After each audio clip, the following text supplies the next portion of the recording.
السلام عليكم ورحمة الله. بعد برومو دقيقة ونص، بعد 24 ساعة بس، محمد رمضان الترند رقم واحد على اليوتيوب وكل مواقع التواصل الاجتماعي.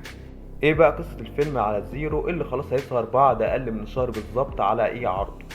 بتدور احداث الفيلم حول حمزة الملقب بدراجونز اللي بيشتغل دي جي في احد السهرات الليلية، كمان عايش مع ابنه طول الوقت بعد وفاة زوجته، وبالرغم من كده بيعيش معاناة طول الفيلم مع ابنه بسبب مرض ابنه، وبيطلب منه مبلغ مالي كبير جدا، وده كان بيتدلل عليه على دراجونز في الوقت ده، عشان كده بيضطر انه ينضم لأحد المافيا لتجار الأعضاء البشرية.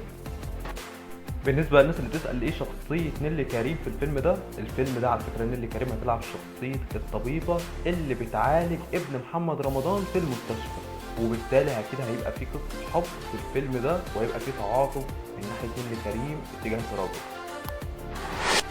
بالنسبة للنجوم المشاركة في الفيلم ده فعندنا نجوم كتير أوي كلهم صف أول يعتبر. جمان مراد يعتبر هتبقى مشاركة ليه، كمان إسلام جمال هيبقى صديق دراجون، وكمان منذر ريحان هيمثل ابن محمد رمضان، وكمان الفنان محمد لطفي، وكمان خالد الصاوي هدول أكيد الهيل، وكمان الفنان الكبير شريف الدسوقي. بالنسبة لمخرج العمل والمخرج اللي أول مرة بيتعاون مع محمد رمضان هو مندو العدل. مندو العدل بالرغم من الناس كتير يقول لك إن هو من شركة عدل جروب والكلام من ده، بس والله راجل يستاهل، الراجل بيقدم أي حاجة بيطلعها بصورة ممتازة جدا. أتمنى يكون طلع شخصية محمد رمضان بشخصية كويسة، ويكون بيعرف يسيطر على محمد رمضان محتاج المخرج اللي يقدر يسيطر على العمل ويقدر كمان يطلعه بصورة أفضل، وده اللي اكد عليه مندو العدل على فكره، انه يطلع شخصيه محمد رمضان مختلفه جدا واول مره هنشوفها في حياتنا، هنشوف الكلام ده هيحصل ولا لا. كمان اتمنى ان الاغاني اللي في الفيلم ده تكون قليله، بمناسبه يعني ان محمد رمضان هيطلع بشخصيه الدي جي.